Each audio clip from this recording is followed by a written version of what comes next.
20 juin. 1er Roi, chapitre 22, verset 1 à 54. 3 années s'écoulèrent sans qu'il y arrête de guerre entre la Syrie et Israël. Dès les courants de la 3e année, Josaphat, le roi de Juda, rendit visite à Akab, le roi d'Israël. Celui-ci avait dit à ses ministres: Savez-vous que Ramoth en Gilead est à nous, et pourtant nous ne faisons rien pour la reprendre au roi de Syrie. Quand Josaphat vint le voir, Akab lui demanda donc: Viendras-tu attaquer avec moi Ramoth en Gilead? Josaphat lui répondit: J'irai avec toi, mes troupes iront avec les tiennes, et mes chevaux avec les tiens. Mais il ajouta: Consulte d'abord l'Éternel, je te prie. Le roi d'Israël rassembla les prophètes qui étaient environ 400 et leur demanda: Dois-je aller combattre pour reprendre Ramoth en Gilead ou dois-je y renoncer? Ils répondirent: Vas-y, le Seigneur la livrera au roi. Mais Josaphat insista: N'y a-t-il plus ici aucun prophète de l'Éternel par qui nous puissions de les consulter? Le roi d'Israël leur répondit: Il y a encore un homme par qui l'on pourrait consulter l'Éternel, mais je le déteste, car il ne m'annonce jamais rien de bon. Il ne m'annonce que du mal. Il s'agit de Michée, fils de Imla. Josaphat s'écria: Le roi ne parlait pas ainsi. Alors le roi d'Israël appela un chambellan et lui ordonna de faire venir au plus vite Michée, fils de Imla. Le roi d'Israël et Josaphat, roi de Juda, revêtus de leurs costumes royaux, siégeant chacun sur un trône, sur l'esplanade qui s'étend devant la porte de Samarie, tandis que tous les prophètes s'étendent devant eux dans une tête d'exaltation. L'un d'eux, Sédécias, fils de Canaana, s'était fabriqué des cordes de fer et affirmé: Voici ce que déclare l'Éternel: Avec ces cordes, tu frapperas les Syriens jusqu'à leur extermination.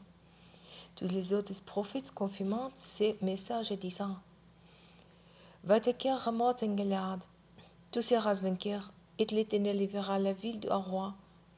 Pendant ce temps, les messagers qui étaient allés chercher Michée lui dirent: Les prophètes sont unanimes pour prédire du bien au roi. Tu ferais bien de parler comme eux et lui prédire aussi les succès.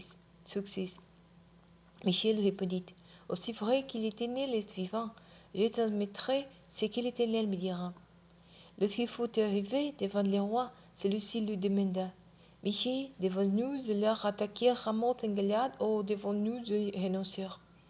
Bien sûr,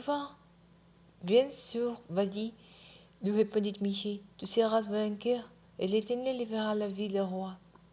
Mais le roi lui rétorqua: Combien de fois faudra-t-il que je te jure de me dire seulement la vérité de la part de l'Éternel? Alors Michée déclara: J'ai vu tous les Israélites disséminés sur les montagnes. Ils ressemblent à des brebis qui n'ont pas de berger. Et l'Éternel dit: Ces gens n'ont plus de souverain, que chacun d'eux retourne tranquillement chez soi. Le roi d'Israël dit alors à Josaphat: Je te l'avais bien dit, cet homme là ne me prophétise jamais rien de bon, c'est toujours du mal. Mais Michée continua: Eh bien oui, écoutez ce que dit l'Éternel.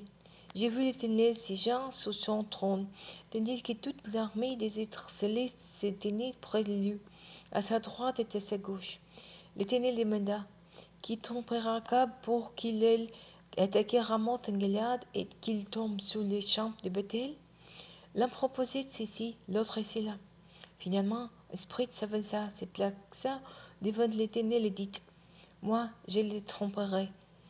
L'Éternel lui demanda: Et comment t'y prendras-tu? J'irai, répondit-il, inspirer des mensonges à tous ces prophètes. L'Éternel dit: Pour ceux tu les tromperas, tu y resteras. Va donc et fais comme tu les dis. Et maintenant, conclut Michée, c'est ce qui est arrivé. l'Éternel a fait qu'un esprit des mensonges inspire tous tes prophètes ici présents, car l'Éternel a résolu ta perte. Alors Sédécias, fils de Kenaana, l'un des prophètes, s'approcha, gifla Michée et lui demanda: Parole l'esprit qui vient de l'Éternel, est-il sorti de moi pour te parler? Michée répondit: Tu le sauras le jour où tu fuiras en passant de chambre en chambre pour te cacher. Aussitôt le roi d'Israël ordonna à l'un de ses officiers: Arrête Michée et emmène-le à Amon, le gouverneur de la ville, et Joas, le fils du roi. Tu leur ordonneras de ma part de jeter cet individu en prison et de ne lui donner qu'une ration réduite de pain et d'eau jusqu'à ce que je revienne sain et sauf de cette expédition. Michée s'écria: Si vraiment tu reviens sain et sauf, ce sera la preuve que l'Éternel n'a pas parlé par moi. Puis il ajouta: Écoutez, vous tous les peuples. Alors le roi d'Israël et Josaphat, le roi de Juda, partirent pour Ramoth en Gilead. En chemin, Akab dit à Josaphat: Je vais me déguiser pour aller au combat, mais toi, garde tes habits royaux.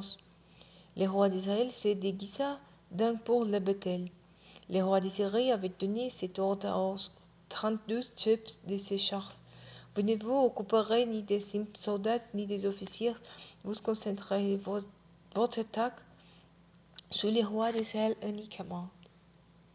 Quand les chefs des chars aperçurent Josaphat, ils se dirent: C'est certainement lui le roi d'Israël, et ils se dirigèrent sur lui pour l'attaquer. Mais Josaphat poussa un cri. Quand les chefs des chars se rendirent compte que ce n'était pas le roi d'Israël, ils se détournèrent de lui. Un soldat syrien tira une flèche de son arc à sorte. Il atteignit le roi d'Israël à la jointure entre les spices de la courasse. Alors le roi cria au conducteur de son char: Fais demi-tour et conduis-moi hors du champ de bataille, car je suis blessé. Mais ce jour-là, le combat devint si rude que le roi dut être maintenu debout dans son char face aux Syriens. Finalement, il expira dans la soirée. Le sang de sa blessure s'était répandu à l'intérieur de son char. Au coucher du soleil, un cri se répandit dans toute l'armée, que chacun retourne dans sa ville et dans ses terres. Le roi étant mort, on le ramena à Samarie où on l'enterra. Lorsqu'on leva son char à l'angle de la ville, les chiens l'apprirent le sang d'Akab, et les prostituées s'y lavèrent. Ainsi s'accomplit ce que l'Éternel avait annoncé. Les autres faits et gestes d'Akab, toutes ses entreprises, les palais de voir qu'il fit construire et toutes les villes qu'il fortifia, sont cités dans les livres des annales des rois d'Israël.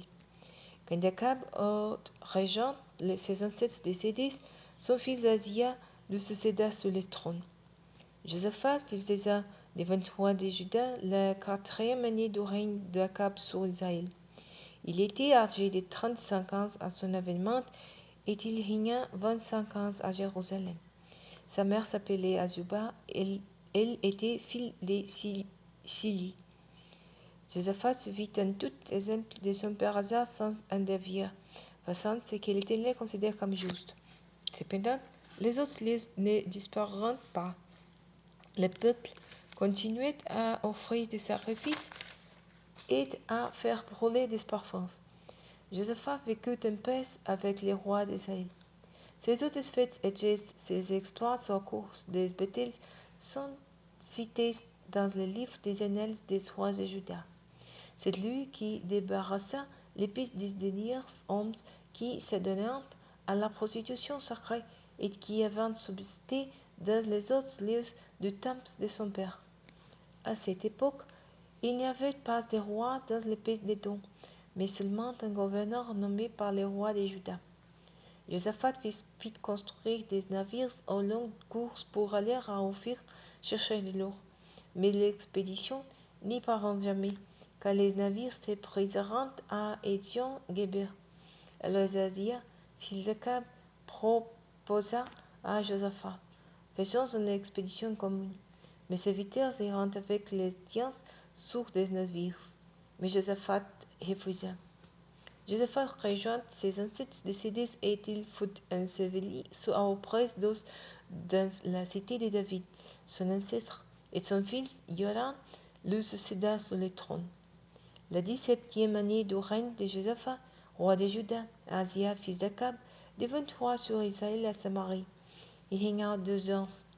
Il fit ce que l'Éternel considéra comme mal et imita l'exemple de son père, de sa mère et de Jéroboam, fils de Nébat, qui avait éterni le peuple d'Israël dans les péchés. Il rendit un culte à Baal et se prosterna devant lui, et étant ainsi l'Éternel, les dieux d'Israël, tout comme l'avait fait son père